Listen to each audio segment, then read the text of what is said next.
Hi అందరికీ నమస్కారం. ఈరోజు నేను మీకు ఎక్స్ప్లెయిన్ చేయబోయే సినిమా పేరు ది అవేకనింగ్. ఈ సినిమా మూవీలో స్ట్రీమ్ అవుతుంది. ఇంకా డైరెక్ట్గా కథలోకి వెళ్లే ముందు మీరు కనుక మన ఛానల్కి ఫస్ట్ టైం వస్తే దయచేసి సబ్స్క్రైబ్ చేసి బెల్ ఐకాన్ ప్రెస్ చేయండి. ఎందుకంటే మన ఛానల్లో వచ్చే ఇలాంటి అద్భుతమైన మిస్టరీ థ్రిల్లర్ సినిమాలు మీరు అసలు మిస్ అవ్వకూడదు. కాబట్టి ఇంకా డైరెక్ట్గా కథలోకి వెళ్తే ఈ సినిమా ఓపెనింగ్ మన కథలో హీరోయిన్ చూపిస్తారు. హీరోయిన్ ఒక బంగ్లా బయట ఫోటో పట్టుకొని నుంచొని ఉంటుంది. ఆ తర్వాత ఎవరో ఒకళ్ళు వచ్చేసి హీరోయిన్ ని లోపల తీసుకెళ్తారు. బేసికల్ గా హీరోయిన్ ఎక్కడికి వెళ్ళిందంటే ఆత్మలతో మాట్లాడేచ్చి ఒక గురువు దగ్గరికి వెళ్ళిందనమాట. అంటే ఇప్పుడు మన కుటుంబ సభ్యులు ఎవరో ఒకరు చనిపోతారు కదా, చనిపోయిన వారితో మాట్లాడేచ్చి ఒక గురువు ఉంటాడు అనమాట. అక్కడికి చాలా మంది జనం వస్తారు. వాళ్ళతో పాటు హీరోయిన్ కూడా వెళ్తుంది. వెళ్ళిన తర్వాత ఆ గురువు ఏం చేస్తాడంటే చనిపోయిన ఒక కాకిని తీసుకొచ్చి టేబుల్ మీద పెడతాడు. అంతేకాకుండా ఒక అమ్మాయి వెంట్రుకలు తీసుకొచ్చి ఆ కాకి పక్కన పెడతాడు. ఆయనకి ఎదురుగా చాలా మంది చేతులు పట్టుకుని కూర్చొని ఉంటారు. వాళ్ళకి ఎదురుగా క్యాండిల్ ఉంటుందన్నమాట. మెల్లగా ఆయన మంత్రాలు చదవడం స్టార్ట్ చేస్తూ ఉంటాడు. అంతేకాకుండా వీళ్ళందరికీ ఎదురుగా ఒక పెద్ద గాజు గ్లాస్ ఉంటుంది. దాన్ని వీళ్ళందరూ చూస్తూ ఆయన చెప్పిన మంత్రాలు చదువుతూ ఉంటారు. హీరోయిన్ కూడా చదువుతూ ఉంటుంది. కరెక్ట్ గా అదే సమయంలో అందరి ముక్కుల్లో నుంచి లైట్ గా బ్లడ్ వస్తూ ఉంటుంది. కానీ ఒక్క ఆవిడ ముక్కుల నుంచి తప్ప. అదే సమయంలో అందరికి ఎదురుగా ఉన్న క్యాండిల్స్ అన్ని వెలుగుతూ ఉంటాయి. కానీ ఆ ముక్కులోంచి బ్లడ్ రాని ఆవిడ క్యాండిల్ మాత్రం సడన్ గా ఆరిపోతుంది. ఓ ఇప్పుడు నీ దగ్గరికి వచ్చింది ఇదంతా అని చెప్పేసి అందరూ ఆవిడ వైపు చూస్తూ ఉంటారు. అంటే ఆవిడ కుటుంబంలో ఎవరైతే చనిపోయారో ఇప్పుడు వాళ్ళు ఆవిడతో మాట్లాడడానికి వస్తూ ఉంటారు. దాంతో ఆయన మంత్రాలు చదువుతూ ఉంటారు. కరెక్ట్ గా అదే సమయంలో ఆవిడ వెనకాల ఆవిడ కూతురు ఆత్మ వస్తుంది. ఆ ఆత్మ కాస్త గ్లాసులో కనిపిస్తూ ఉంటుంది. కానీ మంత్రాలు చదివి అతను ఏమంటాడంటే నువ్వు ఆ అమ్మాయితో మాట్లాడు కానీ వెనక మాత్రం తిరిగి చూడకని చెప్పేసి అంటూ ఉంటాడు. దాంతో ఆవిడ కూడా ఎలాగున్నావమ్మని చెప్పేసి మాట్లాడుతూ ఉంటుంది. కానీ సడన్ గా హీరోయిన్ లేచి ఆ వెనకాల ఉన్న అమ్మాయి నెత్తి మీద విక్కు తీసేస్తుంది. తీసి చూస్తే అక్కడ ఒక అబ్బాయి ఉంటాడు. ఇదంతా ఫ్రాడ్, మీరందరూ కలిసి జనాల్ని మోసం చేస్తున్నారు. ఇక్కడ చాలా మంది చదువుకున్న వాళ్ళు ఉన్నారు, పెద్ద పెద్ద వాళ్ళు ఉన్నారు, మీరు అలా నమ్మారు మోసగాడిని అని చెప్పేసి అంటూ ఉంటుంది. మరి ముక్కులోంచి అందరికి బ్లడ్ వచ్చింది కదా అని చెప్పి అనడంతో ఇక్కడికి వచ్చినప్పుడు అందరికి డ్రింక్ ఇచ్చారు. కాకపోతే ఆవిడకి లేదు, అందుకని ముక్కులోంచి బ్లడ్ వచ్చింది. అంతేకాకుండా ఈవిడ ముందు క్యాండిల్ ఆరిపోయింది కదా, దాన్ని ఒక తాడుతో ఏనే లాగాడని చెప్పేసి ఆ మంత్రగాన్ని బ్లేమ్ చేస్తుంది. ఆ తర్వాత పోలీసులకి పట్టిస్తుంది అనమాట.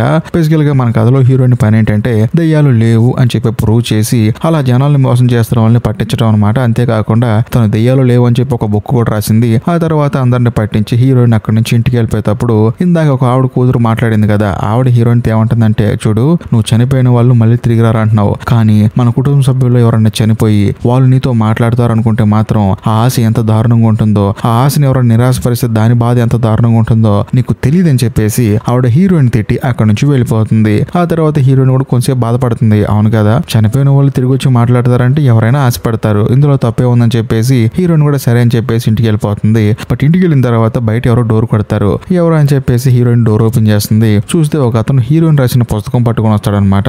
ఆమె ఏమనుకుంటుందంటే ఇలా ఆటోగ్రాఫ్ల కోసం మా ఇంటికి రాకూడదండి అని చెప్పేసి అతనికి ఆటోగ్రాఫ్ ఇచ్చి వెళ్ళిపోమంటుంది. కానీ అతను ఏమంటాడంటే చూడండి మేడం, నేను వచ్చింది మీకోసం, మీతో చాలా ఇంపార్టెంట్ విషయం మాట్లాడాలని చెప్పి అనడంతో హీరోయిన్ వాళ్ళ అమ్మ నాన్న ఏమంటారంటే బాబు అమ్మాయి ఇప్పుడే వచ్చింది, కొంచెంసేపు వెయిట్ చేయండి అని చెప్పేసి తనని లోపల తీసుకెళ్లి కూర్చోబెడతారు. ఇక్కడ ఇంకో హైలైట్ విషయం ఏంటంటే ఇతనే మన కథలో హీరో. కొంత సమయం తర్వాత హీరోయిన్ అడుగుతుంది మీరు ఎందుకు వచ్చారండి అని చెప్పేసి. దాంతో హీరో కూడా సరే అని చెప్పేసి తను ఎందుకు వచ్చాడో ప్రాపర్ గా చెప్తాడు. అసలు తను ఎందుకు వచ్చాడంటే తను ఒక స్కూల్ ని రన్ చేస్తున్నాడు అనమాట. అది కూడా ఒక విలేజ్ లో ఉండే స్కూల్. కాకపోతే 20 సంవత్సరాల క్రితం తను ఏదైతే స్కూల్ రన్ చేస్తున్నాడో అది ఒక ప్యాలెస్ అనమాట. ఆ ప్యాలెస్ లో కుటుంబం ఉండేది. ఆ కుటుంబంలో ఒక అబ్బాయి ఉండేవాడు. కాకపోతే ఆ పిల్లాడు చనిపోయాడని చెప్పి అంటంతో హీరోయిన్ ఏమంటుందంటే ఇప్పుడు ఆ పిల్లాడు ఎందుకు చనిపోయాడో నేను కనిపెట్టాలని చెప్పేసి అంటుంది. కానీ హీరో ఏమంటాడంటే చూడండి కొంచెం పూర్తిగా చెప్పేది వినండి అని చెప్పేసి ఆ 20 ఏళ్ల క్రితం చనిపోయిన అబ్బాయి ఆత్మ ఇప్పుడు మా స్కూల్లో తిరుగుతుంది. ఆ పిల్లాడి ఆత్మ చూసి 3 వారాల క్రితం ఒక పిల్లాడు చనిపోయాడని చెప్పి అంటంతో హీరోయిన్ ఆశ్చర్యపోతుంది. కానీ నమ్మదనమాట. కానీ హీరో ఏం చేస్తారంటే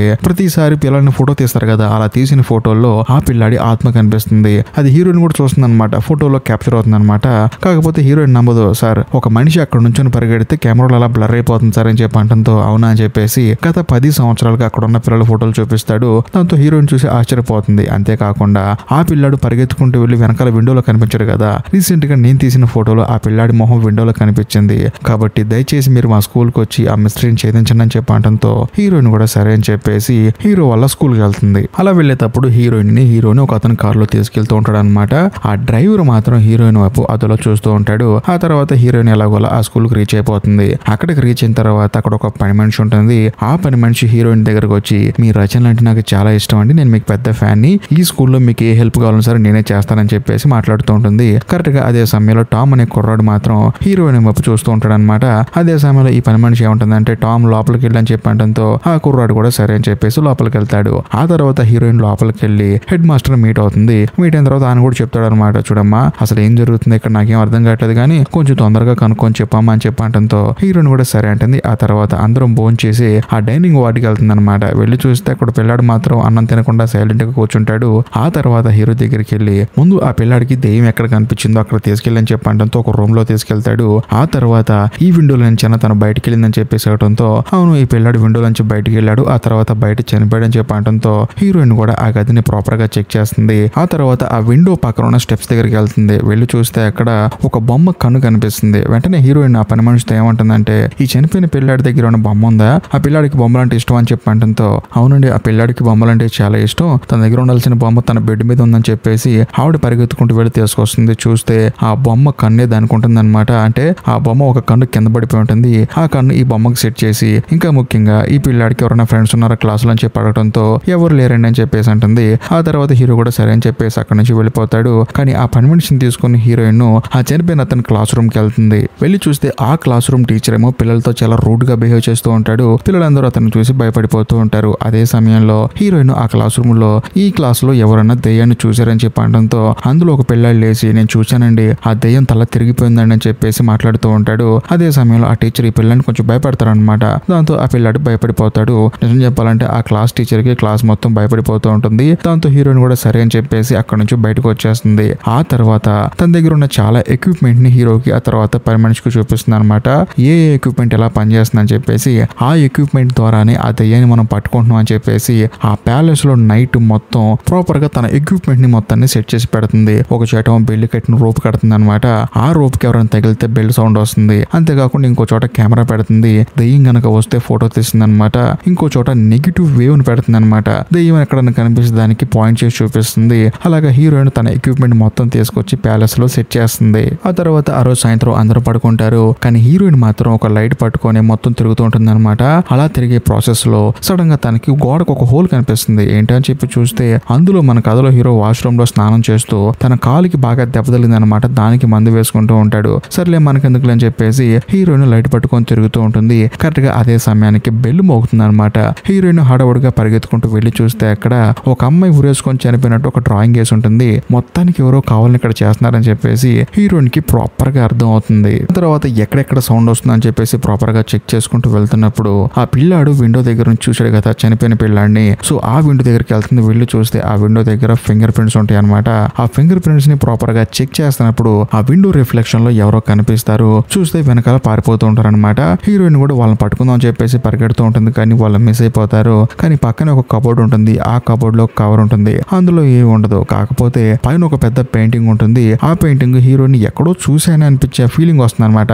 కానీ ఎక్కడ చూసిందో తెలియదు. ఆ తర్వాత హీరోయిన్ పక్క రూమ్ లోకి వెళ్ళి చూస్తే ఈ టోటల్ ప్యాలెస్ మినియేచర్ ఉంటుంది అనమాట. దాని దగ్గరికి వెళ్ళి మెల్లకు ఓపెన్ చేస్తూ ఉంటుంది. కానీ ఈ స్కూల్ కి సంబంధం లేని ఒక వ్యక్తి వచ్చేసి గన్ను పట్టుకొని హీరోయిన్ కి గురి పెడతాడు. సడన్ గా హీరోయిన్ చూసేసరికి అతను అక్కడ నుంచి వెళ్ళిపోతూ ఉంటాడు. హీరోయిన్ కేకలేస్తుంది అనమాట, ఎవరు నువ్వు అని చెప్పేసి. కరెక్ట్ గా అదే సమయానికి హీరో అక్కడికి వస్తాడు. దాంతో హీరోయిన్ కన్ఫ్యూజ్ అయిపోతుంది. ఇప్పుడు నేను హీరోయిన్ చూసానా వేరే అతను చూసానని చెప్పేసి సర్లే రేపు చూసుకుందాం అని చెప్పేసి హీరోయిన్ వెళ్ళి పడుకుంటుంది. కట్ చేస్తే మరుసటి రోజు ఉదయం హీరోయిన్ స్కూల్లో ఉన్న పిల్లలందరినీ పిలిచి ఒక్కొక్కళ్ళ కాలుని చెక్ చేస్తుంటుంది అనమాట. అలా చెక్ చేస్తూ కాలు మీద స్ప్రే చేస్తుంది అనమాట. అలా స్ప్రే కొట్టిన తర్వాత ఒక పిల్లాడి కాలు మాత్రం లైట్ గా కలర్ మారిపోతుంది. దాంతో నువ్వే రాత్రి పరిగెట్టిందని చెప్పేసి హీరోయిన్ అంటుంది. ఎందుకంటే రాత్రి స్కూల్ మొత్తం హీరోయిన్ ఫ్లోర్ మీద ఒక రకమైన లిక్విడ్ స్ప్రే చేసింది అనమాట. అందుకనే ఉదయం పూట కాళ్ళు అలా రంగు మారిపోయాయి. దాంతో ఆ పిల్లాడిని తీసుకెళ్లి హీరోయిన్, హెడ్ మాస్టర్ ఆ తర్వాత వీళ్ళందరూ కలిసి ఎంక్వైరీ చేస్తుంటారు అనమాట. ఎందుకు నువ్వు స్కూల్ మొత్తం పరిగెడుతున్నావు అని చెప్పి అంటంతో అప్పుడు ఆ పిల్లాడు నిజం చెప్తాడు. మన స్కూల్లో ఇద్దరు పిల్లలు ఉన్నారు కదా, వాళ్ళతో నేను ఫ్రెండ్షిప్ చేయాలనుకున్నాను. కానీ వాళ్ళు ఏమన్నారంటే నైట్ పూట స్కూల్ మొత్తం తిరగని చెప్పి అన్నారు. అందుకనే తిరిగాను. కాకపోతే నాకు దెయ్యాలంటే భయం. అయినా సరే వాళ్ళ ఫ్రెండ్షిప్ కోసం తిరిగానని చెప్పి అంటంతో హీరోయిన్ ఆ ఇద్దరు వైపు చూస్తుంది. అందులో ఒకడు మాత్రం దెయ్యం ఉందని చెప్పేసి పుకారు సృష్టించాడు అనమాట. ఎందుకంటే పిల్లలందరినీ భయపెడదామని చెప్పేసి. దాంతో అక్కడున్న ఒక స్కూల్ టీచర్ వచ్చేసి వాడిని కొడదామని వస్తాడనమాట.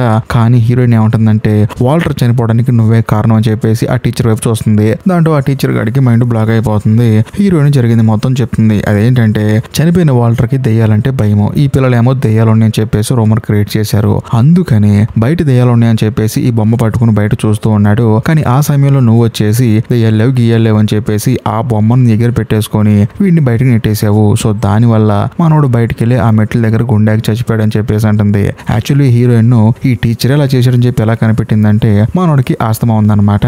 అంతేకాకుండా ఆ బొమ్మ మీద ఆస్తమా లిక్విడ్ ఉంటుంది, ఎప్పుడు చూసిన ఆస్తమా వాళ్ళు తీసుకుంటారు కదా, సో దాని వల్ల హీరోయిన్ కనిపెట్టింది ఈ టీచరే ఆ వాల్టర్ చనిపోవడానికి కారణం అని చెప్పేసి. దాంతో హెడ్ మాస్టర్ వచ్చేసి నిజం చెప్పు, నువ్వేనా అవడానికి కారణం అని చెప్పి అంటంతో ఆయన కూడా ఒప్పుకుంటాడు. సార్ నేను పిల్లలతో కొంచెం రూడ్గా బిహేవ్ చేస్తాను సార్, ఆ పిల్లాడు ఎప్పుడు చూసిన దెయ్యాలు భయం భయం అంటే మనోడికి భయం పోతుందని చెప్పేసి నేను బయటకు పంపించాను, కానీ ఇలా అవుతుందని చెప్పి నేను అనుకోలేదు సార్ అని చెప్పి అంటంతో హెడ్ మాస్టర్ కోపం వచ్చేసి వాళ్ళ అమ్మా నాన్నకి చెప్పండి అని చెప్పి అంటంతో మిగతా స్టాఫ్ కూడా సరే అంటారు. దాంతో హీరోకి అక్కడ ఉన్న మిగతా వాళ్ళందరికీ ఈ స్కూల్లో దయ్యం లేదని చెప్పేసి అందరికి అర్థమైపోతుంది. కట్ చేస్తే ఆ రోజు సాయంత్రం స్కూల్లో హాలిడేస్ వస్తాయి అనమాట. బేసికల్ గా కొన్ని రోజులు హాలిడేస్ ఇస్తారు, అంటే కుటుంబ సభ్యులు వచ్చేసి పిల్లల మొత్తాన్ని తీసుకెళ్తారు, అనాథలుగా ఉన్న వాళ్ళని వాళ్ళ కుటుంబ సభ్యులు వచ్చి తీసుకెళ్లిపోతారు. కట్ చేస్తే మరోవైపు మన కథలో హీరోయిన్ ఏం చేస్తుందంటే స్కూల్ పక్కన ఒక లేక్ ఉంటుంది అనమాట. ఆ లేక్ దగ్గరికి సరదాగా వెళ్లి చూస్తూ ఉంటుంది. అనుకోకుండా తన చేతిలో ఉన్న సిగరెట్ బాక్స్ కింద పడిపోతుంది. అంటే సిగరెట్ బాక్స్ కాదు, ఒక సెపరేట్ బాక్స్ లో కొన్ని సిగరెట్లు పెట్టుకుంది, ఆ బాక్స్ నీళ్ళలో పడిపోతుంది. సరే తీసుకుందాం అని చెప్పేసి హీరోయిన్ పడుకొని తీస్తున్నప్పుడు సడన్ గా నీళ్ళలోంచి ఒక చేయి వచ్చేసి హీరోయిన్ నీళ్ళలోకి లాగేస్తుంది అనమాట. ఇది చూసిన హీరో పరిగెత్తుకుంటూ వెళ్లి హీరోయిన్ ని కాపాడతాడు. ఆ తర్వాత స్కూల్లోకి తీసుకొస్తాడు. వచ్చిన తర్వాత హీరోయిన్ తల మొత్తం తోడుచుకుని ఒక పక్కన కూర్చుంటుంది. తన దగ్గరికి టామ్ వస్తాడు. హీరోయిన్ ఆశ్చర్యపోతుంది, అదేంటి స్కూల్లో పిల్లలందరూ వెళ్ళిపోయారు కదా అని చెప్పి అంటంతో టామ్ ఏమంటాడంటే మా పేరెంట్స్ చాలా దూరంలో ఉన్నారు, ఉన్నదే 10 రోజులు హాలిడేస్, ఇప్పుడు వాళ్ళు వచ్చి నన్ను తీసుకెళ్లి మళ్ళీ వాళ్ళే వచ్చి నన్ను వదిలేసరికి 15 రోజులు పడుతుందని చెప్పేసి నేనే ఎక్కడ ఉన్నానని చెప్పి అంటంతో హీరోయిన్ కూడా సరే అని చెప్పేసి టామ్ తో సరదాగా మాట్లాడుతూ ఉంటుంది. అలా కొంత సమయం గడిచిన తర్వాత హీరో ఏమంటాడంటే బాత్రూమ్ లో వేడి నీళ్లు పెట్టాను, శుభ్రంగా స్నానం చేయండి, బాడీ అంతా ఫ్రెష్ అవుతుందని చెప్పి అంటంతో హీరోయిన్ కూడా సరే అని చెప్పేసి వెళ్ళి బాత్ టబ్ లో పడుకుంటుంది. బాగా ఆలోచిస్తుంది, ఇక్కడ దెయ్యాలు గియ్యాలు లేవని చెప్పేశాను, నా పని అయిపోయింది కదా, మరి నేను ఎందుకున్నాను ఇక్కడ అని చెప్పేసి హీరోయిన్ ప్రాపర్ గా ఆలోచిస్తూ ఉంటుంది. అప్పుడు తనకి 2 విషయాలు స్ట్రైక్ అవుతాయి. అదేంటంటే తాను ఈ స్కూల్లో మొత్తం వెతుకుతున్నప్పుడు ఎవరో ఒక అతను గన్ను పట్టుకొని తిరుగుతూ ఉన్నాడు, అసలు అతనికి ఎవరు, అంతేకాకుండా తాను నీళ్ళలో పడిపోవడానికి నీళ్ళలోంచి లోపలికి లాగారు వాళ్ళు ఎవరు, వీటన్నిటికీ కారణం ఎవరు, ఇవి తెలుసుకుంటే నేను వెళ్ళాలని చెప్పేసి హీరోయిన్ ప్రాపర్ గా ఫిక్స్ అవుతుంది. బట్ హీరోయిన్ కు డౌట్ వస్తుంది. ఇల్లు మొత్తం వెతికేటప్పుడు బాత్రూమ్ డోర్ల నుంచి చూస్తే హీరో శుభ్రంగా కాలుకి మందేసుకుంటున్నాడు కదా, అలాగే ఇప్పుడు తనని ఎవరన్నా చూస్తున్నారని చెప్పేసి హీరోయిన్ మెల్లగా ఆ బాత్రూమ్ డోర్ దగ్గరికి వెళ్ళి చూస్తే అక్కడ ఒక దెయ్యం ఉండి చూస్తుంది. హీరోయిన్ కి భయం వేసి పెద్దగా అరుస్తుంది అనమాట. కాకపోతే ఆ దెయ్యం పారిపోతూ ఉంటుంది అనమాట. ఆ సౌండ్ విని హీరోయిన్ పరిగెత్తుకుంటూ వెళ్తూ ఉంటుంది. అలా వెళ్ళిన తర్వాత తనకు ఒక రూమ్ లో ఈ ప్యాలెస్ మినియేచర్ మళ్ళీ కనిపిస్తుంది. హీరోయిన్ వెళ్ళి డోర్ ఓపెన్ చేసి చూస్తే తనకి బుర్ర బ్లాంకెట్ ట్విస్ట్ ఒకటి రివీల్ అవుతుంది. అదేంటంటే ఈ స్కూల్ కి హీరోయిన్ ఫస్ట్ గా వచ్చినప్పుడు లోపల ఎవరో రిసీవ్ చేసుకున్నారో వాటి తాలూకు చిన్న చిన్న బొమ్మలు ఉంటాయి. మళ్ళీ ఇంకో డోర్ ఓపెన్ చేసి చూస్తే హీరోయిన్ క్లాస్ రూమ్ లోకి వెళ్ళింది కదా, అప్పుడు ఒక టీచర్ పిల్లని కొడుతున్నాడు కదా, ఆ మినియేచర్ ఉంటుంది. ఇంకో డోర్ ఓపెన్ చేసి చూస్తే హీరోయిన్ ఎలాగైతే ఈ మినియేచర్ చూస్తుందో ఆ రూమ్ లో కూడా ఒక బొమ్మ మినియేచర్ చూస్తూ ఉంటుంది. ఇక్కడ ఇంకో హైలైట్ విషయం ఏంటంటే ఆ బొమ్మని వెనకాల నుంచి ఇంకో పిల్లాడు చూస్తూ ఉంటాడు. దాంతో హీరోయిన్ కి భయం వేసి వెనక్కి తిరిగి చూస్తే అక్కడ ఎవరూ ఉండరు. ఇదంతా చూసిన తర్వాత హీరోయిన్ కి మైండ్ బ్లాక్ అయిపోతుంది అనమాట. ఎందుకంటే మామూలుగా తాను దెయ్యాలు లేవు అని చెప్పి పుస్తకాలు రాస్తుంది, అసలు దెయ్యాలే లేవు అని చెప్పేసి అన్ని ప్రూవ్ చేస్తుంది. కానీ ఇప్పుడు చూస్తుంటే దెయ్యాలు ఉన్నాయి అని చెప్పేసి హీరోయిన్ కి డౌట్ వచ్చేస్తుంది. కట్ చేస్తే మరుసటి రోజు హీరోయిన్ మెల్లగా రూమ్ లోంచి బయటకు వస్తుంది. హీరో అడుగుతాడు, అయినా నీ పని అంతా అయిపోయింది కదా, ఇక్కడ ఎందుకున్నావు అని చెప్పి అడిగితే ఇంకా నా పని అవ్వలేదు, ఎందుకంటే 20 సంవత్సరాల క్రితం ఈ ఇంట్లో ఎవరో చనిపోయారని చెప్పావు కదా, వాళ్ళు ఎందుకు ఇంకా ఇంట్లోనే ఉన్నారని చెప్పి నాకు డౌట్ కొడుతుందని చెప్పేసి హీరోయిన్ నడుచుకుంటూ వెళ్తుంటుంది. బట్ హీరోయిన్ వెనకాల హీరో వస్తూ ఉంటాడు అనమాట. అలా వీళ్ళిద్దరు మాట్లాడుకుంటూ వెళ్ళిన తర్వాత ఈ టామ్ ఉన్నాడు కదా, మనోడు వచ్చేసి మెట్లు కింద ఉన్న ఒక డివైజ్ ని చూస్తాడు.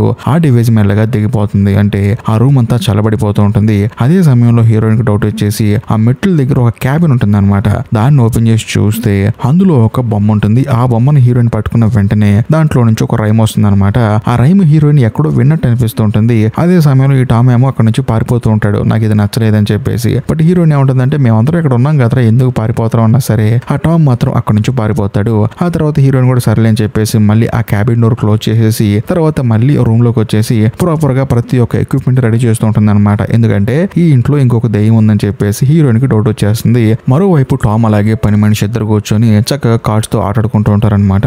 ఇంకోవైపు మన కథలో హీరోయిన్ మాత్రం చాలా సీరియస్ గా పని చేసుకుంటూ ఉంటుంది. అదే సమయంలో తన వెనకాల ఎవరో నుంచున్నట్టు అనిపిస్తుంది. సడన్ గా చూస్తే పరిగెడుతూ ఉంటారు. దాంతో హీరోయిన్ కోపం వచ్చేసి అలా పరిగెత్తుకుంటూ వెళ్తున్న ప్రాసెస్ లో హీరోయిన్ సెట్ చేసిన ట్రాప్ లో ఎవరన్నా పరిగెడితే ఫొటోస్ తీస్తే కదా కెమెరాలు, అలా ఫొటోస్ తీస్తాయి. అంతేకాకుండా ఈసారి గన్ను పట్టుకున్న మనిషి హీరోయిన్ మీద అటాక్ చేస్తున్నట్టు ముందుకు వస్తూ ఉంటాడు. దాంతో హీరోయిన్ భయం వేసి వెనక్కి వెళ్తూ ఉంటుంది. అనుకోకుండా రూమ్ టచ్ చేస్తుంది. సో దాని వల్ల కెమెరాలు ఫొటోస్ తీస్తూ ఉంటాయి. హీరోయిన్ కింద పడిపోతుంది అనమాట. ఆ తర్వాత తనకు అర్థమైపోతుంది ఇదంతా చేసింది టామ్ అని చెప్పేసి. దాంతో డైరెక్ట్ గా టామ్ దగ్గరకు వచ్చి ఇదంతా ఎందుకు చేస్తామని చెప్పేసి తిడుతుంది. దాంతో ఆ పిల్లడికి బాధ అనిపించేసి అక్కడి నుంచి కోపంగా వెళ్ళిపోతూ ఉంటాడు. ఆ ఇంట్లో పనిచేసే పని మనిషి కూడా ఆవిడ కూడా కోపంతో అక్కడి నుంచి వెళ్ళిపోతుంది అనమాట. నువ్వు ఏదో అనుకున్నాను నువ్వేంటమ్మా అని చెప్పేసి. కానీ హీరోయిన్కి ఏంటంటే దెయ్యం ఉంది అని నమ్మడానికి మనసు ఒప్పట్లేదు. అంతేకాకుండా ఈ స్కూల్లో ఉంది కేవలం నలుగురే కదా, వాళ్ళలో ఒకడు ఇలా చేస్తున్నాడని చెప్పేసి వాడు ఈ టామ్ కూడా అయి ఉంటాడని చెప్పి హీరోయిన్ భ్రమపడుతుంది. ఆ తర్వాత ఏం చేస్తుందంటే ఎలాగో కెమెరా ఫొటోస్ తీసింది కదా, వాటిని డెవలప్ చేస్తే అందులో ఉన్న వాళ్ళు ఎవరో తెలుస్తుందని చెప్పేసి హీరోని హెల్ప్ అడుగుతుంది. హీరో కూడా సరే అని చెప్పేసి రూమ్ లోకి వెళ్ళి ఫొటోస్ డెవలప్ చేస్తారు. అలా డెవలప్ చేసే ఫొటోస్ లో ఇంతకు ముందు హీరో తీసుకొచ్చిన ఫొటోస్ లో ఏ దెయ్యం అయితే కనిపించిందో ఈ ఫొటోస్ లో కూడా అదే దెయ్యం కనిపిస్తుంది, కానీ ఆ గన్ను పట్టుకున్న అతను కనిపించాడు. కరెక్ట్ గా అదే సమయంలో బయట ఎవరో బెల్లి కొడతారు. దాంతో హీరో కూడా బయటకు వెళ్తాడు. మరోవైపు మన కథలో హీరోయిన్ కూడా ఏమీ అర్థం కాక వచ్చి బెడ్ మీద పడుకుంటుంది. అదే సమయానికి టామ్ ఏమో చక్కగా ఆడుకుంటూ ఉంటాడు. పని మనిషి ఏమో తన పని తాను చేసుకుంటూ ఉంటుంది. హీరోయిన్ పడుకున్న పిల్లు లోపలికి వెళ్ళిపోతుంటుంది అనమాట. ఏంటిదని చెప్పేసి దాన్ని టచ్ చేస్తే దాని లోపల నుంచి ఒక చెయ్యి వస్తుంది. దాంతో హీరోయిన్ కి భయం వేసి పెద్దగా అరిచి ఎవరు నువ్వు అని చెప్పేసి ఆ దిండిని చింపవతల పడేస్తుంది. బట్ ఆ దిండు లోపల హీరోయిన్ నీళ్ళలో పోగొట్టుకుంది కదా సిగరెట్ బాక్స్, అది కనిపిస్తుంది. అది చూసి హీరోయిన్ ఆశ్చర్యపోయి అక్కడి నుంచి హడావుడిగా బయటకు వచ్చేస్తుంటుంది. మరోవైపు మన కథలో హీరో ఎవరో బెల్లి కొట్టారని చెప్పేసి రూమ్ లోకి వెళ్ళాడు కదా, తను ఏంటి సౌండ్ అని చెప్పేసి పక్క రూమ్ లోకి వెళ్తాడు. వెళ్ళి చూస్తే ఆ రూమ్ తలుపు బయట ఎవరో వేసేస్తారు. దాంతో హీరోకి ఏం అర్థం కాదు. మరోవైపు మన కథలో హీరోయిన్ ఏం చేస్తుందంటే తనకి సిగరెట్ బాక్స్ దొరికింది కదా, అందుకని ఆ చెరువు దగ్గరికి నడుచుకుంటూ వెళ్తూ ఉంటుంది. అలా వెళ్ళేటప్పుడు ఆ డ్రైవర్ గాడు హీరోయిన్ దగ్గరకు వస్తాడు. వచ్చిన తర్వాత తనతో క్యాజువల్ గా మాట్లాడుతూ ఉంటాడు. అలా హీరోయిన్ కూడా నాకు కొంచెం అర్జెంట్ పని ఉందని చెప్పేసి వెళ్ళిపోతూ ఉంటుంది. కానీ మనోడు మాత్రం ఒక కర్ర తీసుకుని హీరోయిన్ కొడతాడు. కొట్టి హీరోయిన్ పక్కనే ఉన్న ఫారెస్ట్ లో తీసుకెళ్తాడు. తీసుకెళ్లి అక్కడ తనని మానభంగం చేయబోతాడు. బట్ అదే సమయానికి కరెక్ట్ గా ఒక దెయ్యం వచ్చి ఆ డ్రైవర్ గారిని బెదిరించడంతో వాడు గట్టిగా అరిచి పక్కకి వెళ్ళిపోతాడు. ఈ గ్యాప్ లో హీరోయిన్ లేచి పక్కన ఉన్న కర్ర తీసుకుని వాడిని కొట్టి అక్కడ నుంచి డైరెక్ట్ గా స్కూల్ దగ్గరకు వస్తుంది. వచ్చిన తర్వాత హీరోకి జరిగింది మొత్తం చెప్తుంది. కాకపోతే స్కూల్లో పనిచేసి ఆవిడ ఉంది కదా, ఆవిడకి హీరోయిన్ ఏం చెప్తుందంటే దయచేసి ఈ విషయం టాముకు చెప్పొద్దని చెప్పేసి అంటుంది. కానీ హీరో వెనక్కి తిరిగి టామా ఆడేవాడు ఈ స్కూల్లో ఉంది మన నలుగురు మాత్రం, ఇక్కడ ముగ్గురు ఉన్నాం, అక్కడ ఒకడు ఉన్నాడని చెప్పడంతో హీరోయిన్ కి మైండ్ బ్లాక్ అయిపోతుంది. వెంటనే క్లాస్ రూమ్ లోకి వెళ్ళి చూస్తే ఈ స్కూల్లో ఉంది నేను తప్ప ఇంకెవరు లేరని చెప్పేసి రాసి ఉంటుంది. దాంతో హీరోయిన్ కి డౌట్ పెరిగిపోతుంది, ఈ టామ్ గడ్ నిజంగా ఉన్నాడా లేడని చెప్పేసి. వెంటనే ఆ మెట్ల కింద క్యాబిన్ ఉంది కదా, దాని దగ్గరికి వెళ్ళి ఆ క్యాబిన్ ఓపెన్ చేసి చూస్తే లోపలికి ఒక దారి కనిపిస్తుంది. ఆ దారి లోపలగా హీరోయిన్ లోపలికి వెళ్ళి చూస్తే అక్కడ ఒక మినియేచర్ ఉంటుంది. కరెక్ట్ గా అదే సమయంలో లోపలికి దెయ్యం వస్తుంది. ఆ దెయ్యం ఎవరో కాదు, ఈ టామ్ అనే కుర్రాడు. హీరోయిన్ కి మైండ్ బ్లాక్ అయిపోతుంది. నువ్వు దెయ్యం అయితే ఆ రోజు ఈ కబోర్డ్ లోంచి పొమ్మ తీస్తే అందులో సౌండ్ వచ్చింది కదా, దానికి నువ్వెందుకు భయపడి ఇక్కడి నుంచి వెళ్ళిపోయని చెప్పి అనడంతో ఆ టామ్ అనే కుర్రాడు ఏమంటాడంటే ముందు ఆ మినియేచర్ ఓపెన్ చేసి చూడు, నీ ప్రతి ప్రశ్నకి ఆన్సర్ దొరుకుతుందని చెప్పి అనడంతో హీరోయిన్ మొదట భయపడినా సరే వెళ్ళి ఆ మినియేచర్ ను ఓపెన్ చేస్తుంది. ఫస్ట్ ఒక డోర్ ఓపెన్ చేసి చూస్తే అందులో ఈ స్కూల్ కనిపిస్తుంది. కాకపోతే 20 సంవత్సరాల క్రితం ఈ స్కూల్ ఒక ప్యాలెస్ కదా, ఆ ప్యాలెస్ కనిపిస్తుంది. ఒక భర్త తన భార్యని అతి దారుణంగా కొడుతూ ఉంటాడు అనమాట. ఆ విజువల్స్ ఇందులో కనిపిస్తూ ఉంటాయి. ఇక్కడ ఇంకో హైలైట్ ఏంటంటే 20 సంవత్సరాల క్రితం ఈ ప్యాలెస్ లో కుటుంబం ఉంది కదా, ఆ కుటుంబంలో వాళ్ళకు ఒక కూతురు ఉంటుంది. ఆ కూతురు ఎవరో కాదు మన కథలో హీరోయిన్ అనమాట. హీరోయిన్ వాళ్ళ నాన్నే ఆ గన్ను పట్టుకున్న అతను ఇప్పుడు హీరోయిన్ కి గన్ను పట్టుకుని కనిపిస్తున్నాడు కదా, ఆయనే హీరోయిన్ వాళ్ళ నాన్న. అంతేకాకుండా హీరోయిన్ వాళ్ళ నాన్న ఏంటంటే తన భార్యని ఎప్పుడు కొడుతూ ఉంటాడు అనమాట. ఎందుకంటే నువ్వు అబ్బాయిని కనకుండా అమ్మాయిని కన్నావు, నా రాజ్యానికి వారసుడు లేడని చెప్పేసి ఎప్పుడు కొడుతూ ఉంటాడు. కానీ ఆవిడ ఏమంటుందంటే ఇదే ప్యాలెస్ లో పనిచేసి ఒక అమ్మాయితో ఎఫ్ఐఆర్ పెట్టుకొని నువ్వు ఒక అబ్బాయిని కన్నావు కదా, మరి దాని సంగతి ఏంటని చెప్పి అంటంతో ఆయన కోపం వచ్చేసి అక్కడే ఆవిడని గన్నుతో కాల్చి చంపేస్తాడు. బట్ లోపల కబోర్డ్ లో కూర్చొని చూస్తున్న హీరోయిన్ కి బాధ అనిపించి బయటకు వస్తుంది. వచ్చిన తర్వాత వాళ్ళ నాన్న ఏమైనా చేస్తాడని చెప్పేసి మళ్ళీ అదే కబోర్డ్ లోకి పారిపోతుంది. బట్ లోపలికి వెళ్ళి చూస్తే అక్కడ తన తమ్ముడు టామ్ ఉంటాడనమాట. ఆ టామ్ ఎవడో కాదు, ఇంట్లో పని మనిషికి పుట్టిన అతను అనమాట. కరెక్ట్ గా అదే సమయంలో టామ్ చేతిలో ఉన్న బొమ్మ ప్రెస్ చేయంలోనే ఒక రైమ్ పడుతుంది. బట్ లోపల ఉంది హీరోయినే కదా, అందుకని హీరోయిన్ వాళ్ళ నాన్న ఏంటంటే తన కూతురు కూడా చంపేయాలని చెప్పేసి గన్ను పెట్టి కాలుస్తాడు. కాకపోతే చనిపోయింది హీరోయిన్ కాదు, హీరోయిన్ వాళ్ళ తమ్ముడు, అంటే ఆ పని మనిషి కొడుకు అనమాట. తన సొంత కొడుకుని తాను చంపుకున్నానని చెప్పేసి హీరోయిన్ వాళ్ళ నాన్న గన్ను తీసుకుని తనను తాను కాల్చుకుని చనిపోతాడు. ఆ తర్వాత హీరోయిన్ వేరే వాళ్ళు దత్త తీసుకుంటారు. జరిగింది కదా అది. ఆ తర్వాత హీరోయిన్ ఎక్కడికి వచ్చింది, ఇదంతా జరిగిందనమాట. ఇక్కడ ఇంకో హైలైట్ విషయం ఏంటంటే ఇప్పుడు ఆ ఇంట్లో పనిచేసే పని ఆవిడకి ఆ పిల్లడు టామ్ ఎలా కనిపిస్తున్నాడు అనే డౌట్ మీకు రావచ్చు. ఎందుకంటే ఇప్పుడు హీరోయిన్ అంటే వాళ్ళ అక్క కాబట్టి కనిపిస్తున్నాడు. కానీ ఆవిడకి ఎందుకు కనిపిస్తున్నాడు అంటే ఆ ఇంట్లో పనిచేసే పని మనిషిని హీరోయిన్ వాళ్ళ నాన్న పెళ్లి చేసుకున్నాడు కదా, ఆవిడ ఎవరో కాదు, ఇప్పుడు ఈ స్కూల్లో పనిచేస్తున్న ఈ పని మనిషి అప్పుడు ఆ ప్యాలెస్ లో పనిచేస్తున్న పని మనిషి అనమాట. అంటే ఈ టామ్ అనే కుర్రాడు ఈ పని మనిషి కొడుకు అనమాట. అందుకనే తనకు కనిపిస్తున్నాడు. ఇక్కడ ఇంకో హైలైట్ విషయం ఏంటంటే హీరోయిన్ తన కూతురు లాగా ఈ పని మనిషి ఫీల్ అయిపోయి తనను వచ్చిన దగ్గర నుంచి ఇప్పటి వరకు జాగ్రత్తగా చూసుకుంటుంది. అంతేకాకుండా ఈ సినిమాలో ఒక హైడెన్ డీటెయిల్ ఏంటంటే ఈ సినిమా స్టార్టింగ్ లో వాల్టర్ అనే కుర్రోడు చనిపోయాడు కదా, ఆ కుర్రోడు చనిపోవడానికి కారణం కూడా ఈ టామ్ అనేవాడు. ఎందుకంటే మనోడు దెయ్యంలో కనిపించడం వల్ల ఆ పిల్లోడు చనిపోయాడు అనమాట, గుండె ఆగిపోయి. అది సంగతే. ఆ తర్వాత హీరోయిన్ టామ్ ఒక టేబుల్ దగ్గర కూర్చొని మాట్లాడుకుంటూ ఉంటారు. అదే సమయంలో ఆ పని మనిషి వచ్చేసి ఇదిగో తీసుకోమా డ్రింక్ అని చెప్పేసి హీరోయిన్ కి ఇస్తుంది. హీరోయిన్ కూడా సరే అని చెప్పేసి తాగుతుంది. తాగిన తర్వాత ఆ పని మనిషి ఏముంటుందంటే, చూడమ్మా టామ్ పాపం ఒక్కడే ఉన్నాడమ్మా, నువ్వు నేను చనిపోయి వాడి దగ్గరికి వెళ్ళావనుకో ముగ్గురు హ్యాపీగా ఉండొచ్చు అని చెప్పడంతో హీరోయిన్ కి మైండ్ బ్లాక్ అయిపోతుంది. అంటే ఇప్పుడు నాకు ఇచ్చిన విషయం అని చెప్పేసి హీరోయిన్ పెద్ద పెద్దగా అరిచి హీరోయిన్ పిలుస్తుంది అనమాట. పిలిచి నా బ్యాగ్ లో విషయానికి విరుగుడు ముందు ఉంది, అది తీసుకురా అని చెప్పడంతో హీరో కూడా సరే అని చెప్పేసి పరిగెత్తుకుంటూ వెళ్తూ ఉంటాడు. మరోవైపు ఆ పని మనిషి అక్కడే చనిపోతుంది. ఆ తర్వాత టామ్ హీరోయిన్ దగ్గరకు వచ్చి ఇప్పుడు వస్తూ నా దగ్గరికి అని చెప్పి అడుగుతూ ఉంటాడు. కానీ హీరోయిన్ ఏమంటుందంటే, నేను ఈ భూమి మీద చేయాల్సిన పనులు చాలా ఉన్నాయి, నాకు అంత సమయం లేదని చెప్పేసి తన తమ్ముడిని పట్టుకొని కూర్చొని ఏడుస్తూ ఉంటుంది. మరోవైపు మన కథలో హీరో కూడా హీరోయిన్ రూమ్ కి వెళ్ళి ఆ మందు వెతుకుతూ ఉంటాడు. సడన్ గా తాను ఫ్రీజ్ అయిపోతాడు. కట్ చేస్తే కొన్ని రోజుల తర్వాత సినిమా ఓపెన్ అవుతుంది. స్కూల్ కి అందరు పిల్లలు వస్తారు, హడావుడిగా ఉంటుంది, అందరు ఎవరు పనులు చేసుకుంటూ ఉంటారు. అదే సమయంలో హీరో బయట నుంచొని ఉంటాడు. ఈ ప్రాసెస్ లో హీరోయిన్ లోపల నుంచి బయటకు వస్తూ ఉంటుంది అనమాట. బట్ ఎవరు తనని పట్టించుకోరు. అదే సమయంలో హీరోయిన్ వచ్చి హీరో వెనకాల నుంచి ఉంటుంది. బట్ హీరో ఏమంటాడంటే, నువ్వు నా వెనకాల ఉన్న సంగతి నాకు బాగా తెలుసు అని చెప్పడంతో హీరోయిన్ నవ్వుతుంది. అంతేకాకుండా హీరోయిన్ హీరోకి ఏం చెప్తుందంటే, ఒకప్పుడు నేను దెయ్యాలు లేవని చెప్పి బుక్ రాశాను కదా, కానీ ఇప్పుడు దెయ్యాలు ఉన్నాయి అని చెప్పి బుక్ రాస్తానని చెప్పేసి తాను నడుచుకుంటూ అక్కడ నుంచి వెళ్ళిపోతూ ఉంటుంది. బట్ చుట్టూ ఉన్న జనం మాత్రం హీరోయిన్ చూడరు. ఇంతటితో సినిమా అయిపోతుంది. బేసికల్ గా లాస్ట్ లో డైరెక్టర్ అసలు ఏం జరిగింది అనే పాయింట్ మాత్రం మనకి వదిలేశాడు. ఇప్పుడు హీరోయిన్ ఆ విషయం దాగి చనిపోయిందా, లేకపోతే హీరో కాపాడటం వల్ల మళ్ళీ మామూలు మనిషి అయిందా? ఒకవేళ మామూలు మనిషి అయితే అందరు పలకరించాలి కదా, తనని ఎవరు పలకరించట్లేదు. ఒకవేళ తను చనిపోతే కేవలం హీరోతో మాట్లాడుతుందంటే తను దెయ్యం వచ్చి హీరోతో మాట్లాడుతుంది, హీరో కూడా యాక్సెప్ట్ చేసి ఉంటాడు. కాబట్టి అసలు ఏం జరుగుతుంది క్లైమాక్స్ లో అనే పాయింట్ మాత్రం డైరెక్టర్ మనకి వదిలేశాడు. మీరు కూడా ఏమై ఉంటుంది అనే పాయింట్ మాత్రం కామెంట్ సెక్షన్ లో వదిలేయండి, తెలుసుకుంటాను నేను. అదండి సంగతి. ఇంతటితో సినిమా అయిపోయింది. ఈ వీడియో మీకు నచ్చితే ఖచ్చితంగా లైక్ చేయండి, షేర్ చేయండి, కామెంట్ చేయండి. ఇంకా ముఖ్యంగా ఇప్పటికీ మీరు మన ఛానల్ సబ్స్క్రైబ్ చేసుకోకపోతే దయచేసి సబ్స్క్రైబ్ చేసి బెల్ ఐకాన్ ప్రెస్ చేయండి. బాయ్.